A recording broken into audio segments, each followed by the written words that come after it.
Hi అండి, నేను Veni. Welcome back to Veni vlogs. ఈరోజు వీడియో వచ్చేసి ఎమ్మి ప్రాన్ పకోడీ. ఈ విధంగా చేస్తే ప్రాన్స్ ఇష్టపడిన వారు కూడా చాలా ఇష్టంగా తింటారు. అంతేకాదు ప్రాసెస్ కూడా వెరీ ఈజీ. చాలా సింపుల్గా, క్రిస్పీగా, టేస్టీగా ఎలా తయారు చేసుకోవాలో చూసేద్దాం మరి. అలాగే మన ఛానల్లో chicken pakodi, mutton keema balls, అలాగే మటన్ కర్రీ ఉన్నాయండి.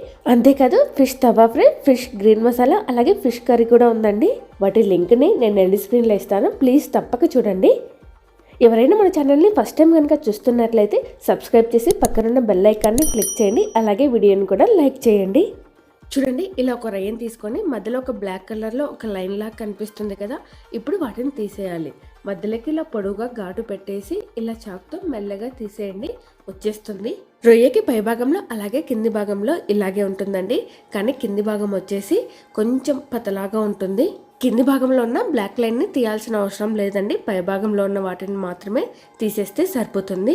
ముందుగా నేను ఇక్కడ కేజీ వరకు ఫ్రాన్స్ అని తీసుకుంటే అంతా క్లీన్ చేసిన తర్వాత 650 గ్రామ్స్ వరకు ఫ్రాన్స్ వచ్చాయండి.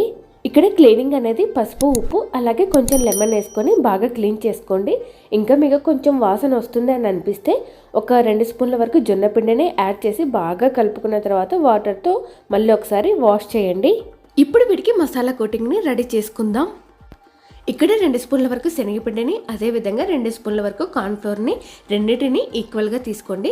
తర్వాత 1 స్పూన్ మాత్రమే బియ్యపిండిని తీసుకుంటే సరిపోతుంది. తర్వాత 2 స్పూన్ల వరకు అల్లం వెల్లుల్లి పేస్ట్, చిటికెడంత పసుపు, రుచికి సరిపడా ఉప్పు, 1 స్పూన్ వరకు ధనియా పౌడర్, 1 స్పూన్ వరకు గరం మసాలా, రుచికి సరిపడా కారం, 1.5 స్పూన్ వరకు లెమన్ జ్యూస్ వేసుకొని ఒకసారి బాగా కలుపుకోవాలి. మీకు ఇంకా ఘాటుగా కావాలనిపిస్తే 1 స్పూన్ వరకు మిరియాల పొడి కూడా యాడ్ చేసుకోవచ్చు. మీరు ఎప్పుడైనా ఫ్రాన్స్ పకోడీ చేసేటప్పుడు ఒకటి గుర్తుంచుకోండి, కొంచెం మసాలాలు అలాగే కారం పొడి ఎక్కువగా పడితే చాలా బాగుంటుంది వీటికి.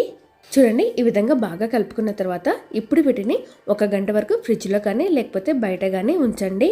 అప్పుడే ఈ ఫ్రాన్స్కి మసాలాలన్నీ బాగా పడతాయి. చూడండి, ఇక్కడ రొయ్యకి మసాలా కోటింగ్ అనేది చాలా బాగా కనిపిస్తుంది. ఇలా ప్రతి రొయ్యకి మసాలా కోటింగ్ అనేది ఉంటే తినేటప్పుడు చాలా బాగుంటుంది. నేను ఇక్కడ 1 అవర్ వరకు ఫ్రిడ్జ్లో పెట్టి తీసుకుంటున్నాను.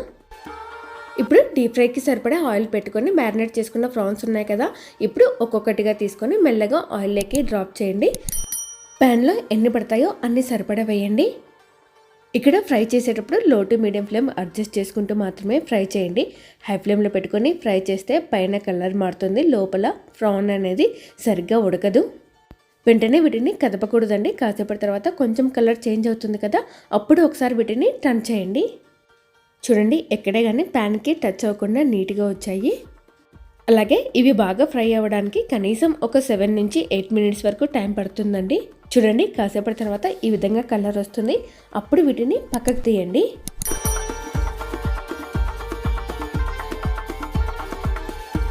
ఇప్పుడు వీటిని ఇలా ఒక ప్లేట్లోకి వేసుకోండి.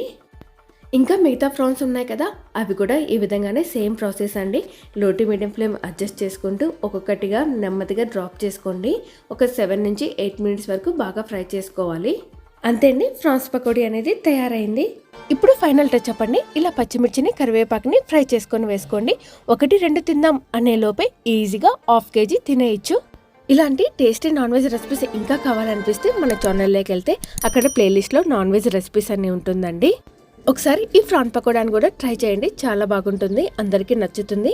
అలాగే ఎలా వచ్చిందో నా కామెంట్ బాక్స్లో కామెంట్ చేయండి. మీకు నా వీడియోస్ నచ్చినట్లయితే లైక్ చేయండి, షేర్ చేయండి, కామెంట్ చేయండి అండ్ సబ్స్క్రైబ్ చేయండి. Thanks for watching.